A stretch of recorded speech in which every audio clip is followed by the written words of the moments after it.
all the answers right there on the website. Okay, mashallah. That's a very good secret, Sheikh. May Allah reward you. The secret was how to sneak my commercials in your program. Okay, we'll sneak in another phone call from Sister Marwa. Sister, you are live. Assalamu alaikum. Alaikum assalam wa rahmatullahi wa Sorry for keeping you waiting, but we wanted the Sheikh to just give us good advice, which was very precious. Okay, it's Shaikh Yusuf. He got to speak about everything. Yes, yes. Go ahead, sister, please. Okay, hello, Shaikh Yusuf. Assalamu alaikum wa rahmatullah. Love on you. Alhamdulillah. How are you, sister? I'm fine, thank you. Alhamdulillah. You're so welcome here in Egypt. Oh, thank you so much. Yeah, it's great thanks to be for here. your episodes about the seerah and life of our dear Prophet, and we have been following it for more than 2 years. Oh, mashallah. The Seerah of Rasul Sallallahu Alaihi Wasallam is something that I'm still learning about. That's why I like to watch shows like this on Huda TV, because it benefits me greatly to... You have benefited us so much, Shaikh Yusuf. I think, too, something else, sister, you know, these programs, I don't consider TV to be the ultimate source of knowledge, because it's not. But when I see our programs as a stimulation, it stimulates our thinking, it makes us go to the books, it makes us go to the scholars of the shiuch and ask more questions. And it helps me to find my way. And I like it as, like, you know, a stoplight, or the indicators along the way. I think these programs are excellent for that. Yeah, hopefully, inshallah. Inshallah. Okay, do you have a particular question for the Sheikh, sister? Yes, of course I have. Please go ahead. Try to be brief, please. Okay, I'd like to ask the Sheikh about how can we bring non-Muslims into our religion, despite they have good values, but there are some people who are Muslims who are misusing the Islam in a very bad way. What was the first part of the question? I couldn't hear all the words. I believe it was mainly about how to give non-Muslims, and even sometimes Muslims, da'wah through behavior and through... What she was talking about, sister, you still there? Yes. Ah, good. Repeat the first part of the question, because the phone broke up. I didn't get all of it. Okay. I'm just asking the Sheikh how to bring non-Muslims into our religion. Well, basically, only Allah is going to do that.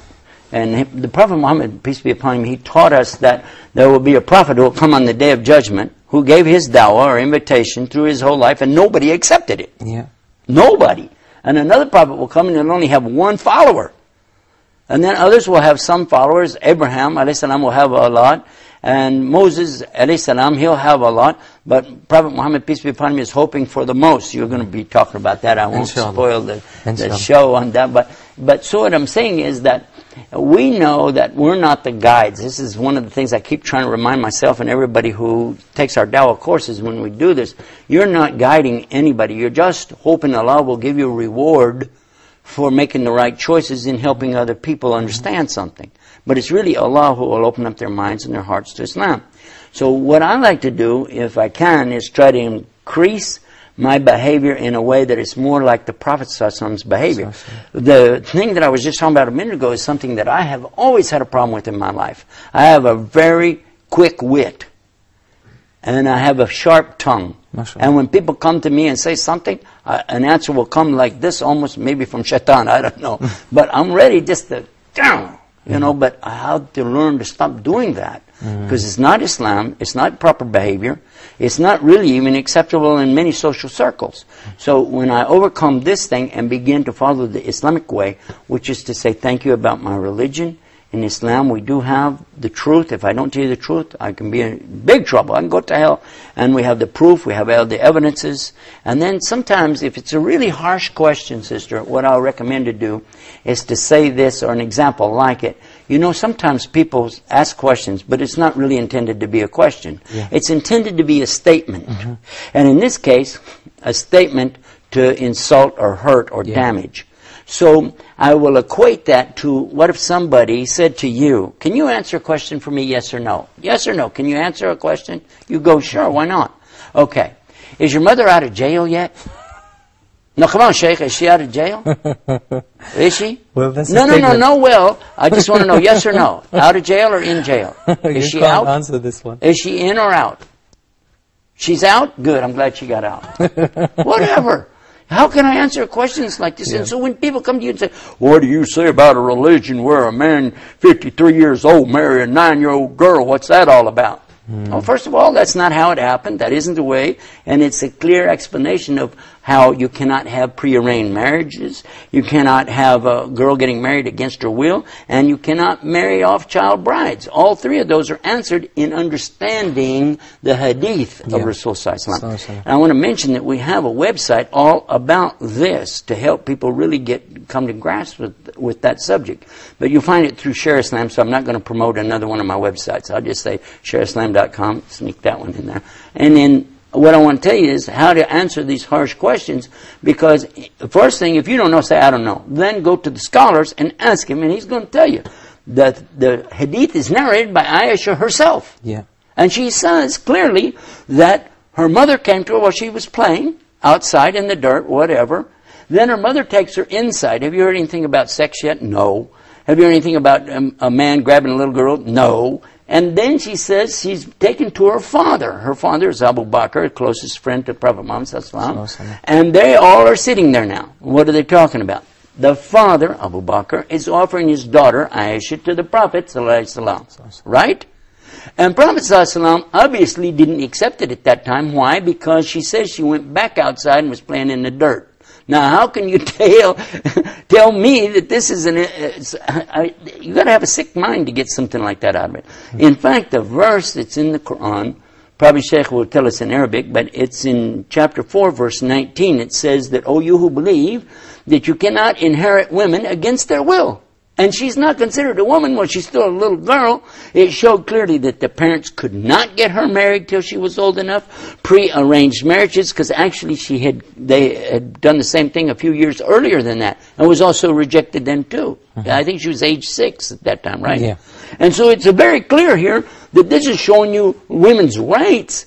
She has to be old enough to have a baby, and she has to be mature enough thinking to make a choice. Yeah. And those are the things that were brought out through this. We could go on and talk about her whole life with him and how she never ever had anything bad to say about him. Even after he died, she didn't even think about marrying another man. She never said a single word against him. Yeah. I know women today, their husband's still alive and they can't keep from cutting him down every day. Yeah. Is it true? It is. And then here, look at the beautiful part of all. I've said this many times, that if you want to use this as an example, come on and bring it. Because when you get all done and look at, when he died with his head in her lap. And she was loving him and stroking him. And he was saying good things to her. And then when he passed away, look at how her faith, her iman was so high, you know. And then she lives the rest of her life, lives into what, her late 60s, early 70s, like this, teaching more about Islam, talking the best praise for him, and hoping and praying every day that she will be in Jannah with her husband. So they will do what? Live happily ever after. Contrast this story to Shakespeare's Romeo and Juliet and tell me, you got two little kids hanky-panking around behind their parents. Both sides of the families didn't like the other side. Yeah. And the kids are doing whatever.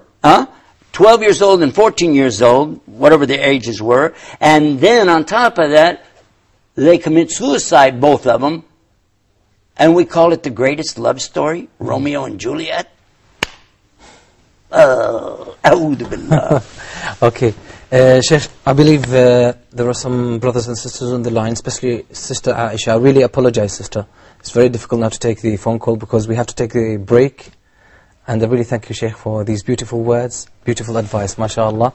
Okay, brothers, we'll take a short break. We'll come back soon, inshallah, so wait for us. It is just Allah's way to make our spirits strong. Assalamu alaikum wa rahmatullahi wa barakatuh. Huda TV is proud to present The Straight Path this Monday live at 1800 GMT, 2100 KSA. The topic, the importance of da'wah, with a special guest, Shaikh Yusuf Estes. Assalamu alaikum, Fuad. Wa alaikum assalam. Join us right here on Huda TV for this special live presentation. I'm excited to be there. I know you will be too. Right? Of course. And what time? 1800 GMT, 2100 KSA. And we would like them to call in as well. So don't forget, Monday Night Live, The Straight Path.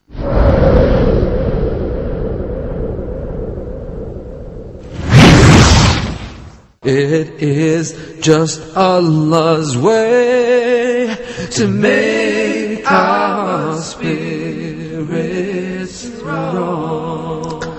Assalamu alaikum wa rahmatullahi wa barakatuh. Welcome back. You're still watching Inspirations, and we have our beloved Shaykh, beloved friend, Shaikh Yusuf Estes. Let me take the phone call. Sorry, Sister Aisha, to keep you on the line. Please go on. Assalamu alaikum. Wa alaikum salam. Shaikh Yusuf, I'm getting ready to go back to the States in about 3 weeks and try to make some dawah to my older brothers, who are probably about your age and younger, down to maybe 50 or so. And I'm from a big Catholic family, 6 brothers. I've got to talk to them. I have one that's an atheist, and then the rest of them are pretty much Catholic still. And they're not communicators. I don't think they're going to open the subject of religion with me. So how do I open the subject with them?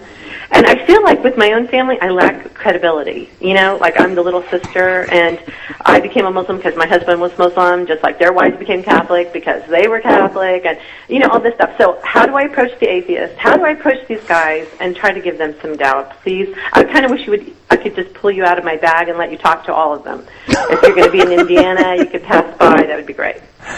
Okay, Sister Aisha, right? Yeah. Okay. Yes. Sister Aisha, first of all, you are describing what a lot of us reverts or converts to Islam go through. When we come into Islam, we concern ourselves about our relatives, and I personally know how you feel because I have one of my relatives who's a confirmed atheist or Arabic mulhid. Yes. And and I love him very much as my son, but you know, what can I do? The other, I have some very religious sisters and relatives who, how am I going to give them the message? I know exactly what you're saying. And the only one that really from my family so far that really embraced the message and came on with it real strong, after my wife, of course, was my father.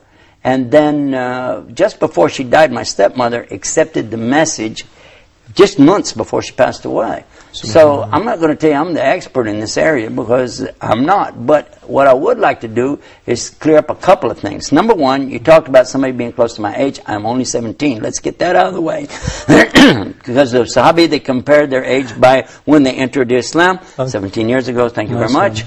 I got to protect my image, you know. Okay. The other thing that I really am serious about is that as far as coming with you and you be able to take me out of the bag, we can do that. That can be worked out real easy. How? Is by using the websites. We have more than 40 websites that are designed for this purpose. The main website to go to find all of these